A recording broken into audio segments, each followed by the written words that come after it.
అందరికీ నమస్కారం. అందరూ ఎలా ఉన్నారు? మీరంతా చాలా చాలా బాగోవాలి. నిరంతరము సంపూర్ణంగా ఉండాలి. అంటే మనం చాలా సందర్భంలో సంపూర్ణంగా ఉండం.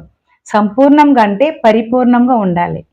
నేను ఉన్న ఈ నా జీవిత అనంత తత్వంలో అంతా సక్రమంగా సరైనదిగా ఉన్నందుకు, నేను సంపూర్ణంగా ఉన్నందుకు, నేను నమ్ముకున్న నా భగవంతునికి, ఈ యూనివర్స్‌కి కృతజ్ఞతలు అన్న విధంగా ఉండాలి. అంటే పెర్ఫెక్షన్ ఎలా అంటే మనం నిస్సహాయతతో ఉంటాం. అంటే ఒక పని అయిపోయింది. ఇది అయిపోద్ది. నేను హ్యాపీగా ఉన్నాను. నేను చాలా ఆరోగ్యంగా ఉన్నాను.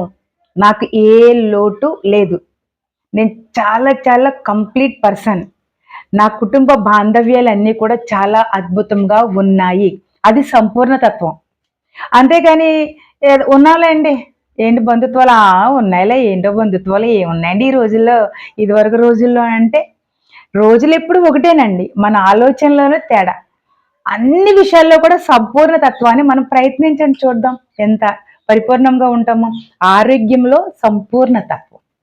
మన యొక్క సంపాదనలో సంపూర్ణ తత్వం.